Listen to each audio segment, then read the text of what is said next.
Hello there, I'm Dave. This is Let's Click Photography. We're up in the Peak District on the Roaches at Roach and Barn, and I wanted to talk to you about a brilliant question that was put to me when I was running a workshop.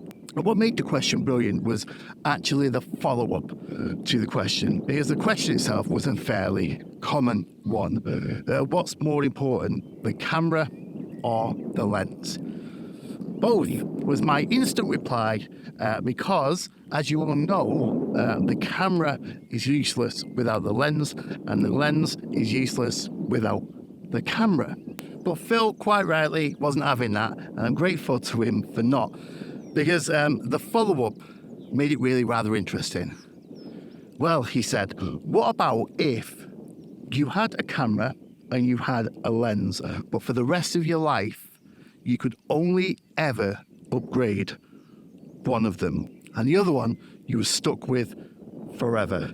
9 times out of 10, your lens is always going to outlast your camera. So lifespan, breakdowns, etc. wasn't allowed to come into it. It only really took me a moment to come up with my answer, and actually I think, well, I know because he said so, my answer actually surprised Phil a little bit, because my answer was the lens. He mentioned that it surprised me because he presumed that I would have gone with the camera because of the technological advances that are made inside of camera bodies. And this is where the discussion gets really interesting, because are there any? Really? At the base level, what are our cameras? They're light-proof boxes.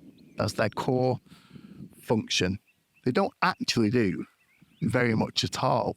Now, I don't want to go off into videography. We are talking about photography here. So let's keep it on photography. But in terms of photography, these little black boxes have remained pretty consistent since the dawn of photography. They're light-proof boxes that hold inside some form of receptacle to light, which in itself is a little bit of a contradiction. A light-proof box that has a receptor for light. But the trick to photography is getting light into the light-proof box. And the reality is that despite many, many technological advances, that has remained consistent throughout photography. You can only get light into your light-proof box in 2 ways. And in fact, the camera itself only really determines one of them, and that's shutter speed. The other, of course, being aperture, which is a property of your lens.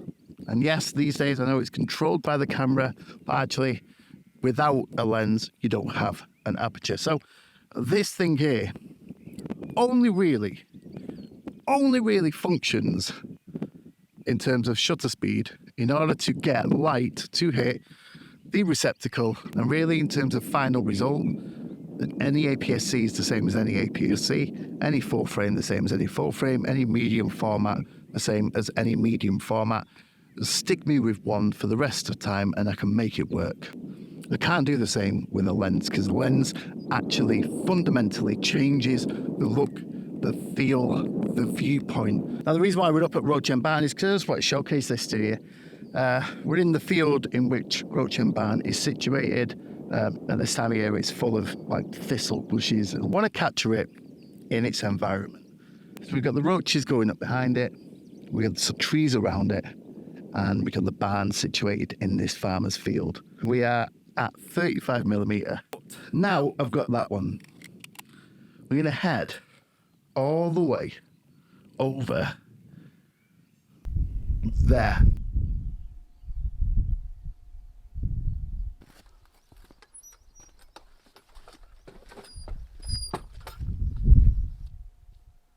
So we have come a fair distance. You see, what's behind Roach and Barn is the roaches towering over it. And I don't want them to seem small. I want them to seem big. I want them to look like they're towering over it. And the focal length on this lens won't do that. And even if I zoom in as far as 70mm, I'm still not going to get what I want. And so despite me having a really good camera, I can't achieve what I want because I'm stuck on this focal length.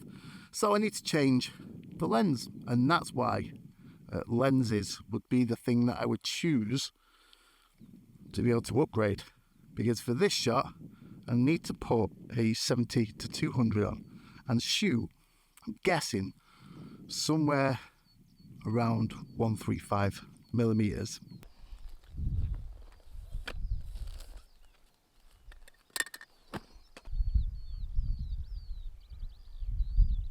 Right, so now we've got our two images. Let's take a look. First up, our 35mm image. We've got plenty of detail in the foreground there, where you see those thistle bushes with our barn. In the middle, we've got some of those trees that sit around Roach End Barn, but there's no grandeur to it. There's no splendor. There is no background. We see a lot of sky, which would be fine if that was intentionally what I wanted, but this sits on a big, vast slope.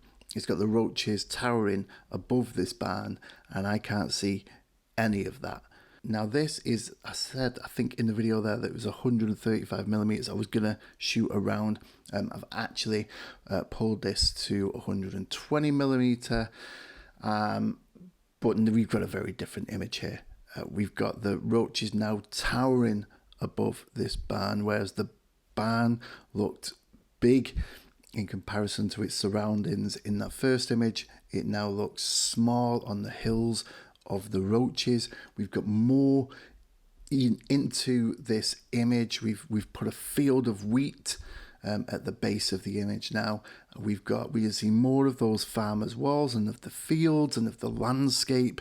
We can see more of the trees, because in the previous image we couldn't see the third tree to the furthest left of the frame as you're looking at it now. We couldn't see the trig point that we can see there in the top left of the frame. We couldn't see any of the rock fall and the encastments that are at the top of the roaches there. And we had a very, very different image. And this is all because focal length allows us to change our perspective, to change our angle of view, and to view things differently. And that is why having those choices of lenses and focal length would make far more of a difference in your journey as a photographer than an upgrade in camera. Certainly if you are going from the same sensor to the same sensor. So upgrading from a full frame to a full frame, upgrading from an APS-C to an APS-C, you are going to find that in terms of the image, lenses will make the biggest difference to your photography. And just the last note on these two images, this really isn't about which one is better. That whichever one of these two appeals to you is because based on your subjective opinion. There's no better when it comes to this. It's how you want to see the world. And so that is why experimenting with lenses, having options with lenses, and changing focal lengths as you go through your photography journey will be a natural thing that you'll want to do as you want to see the world differently.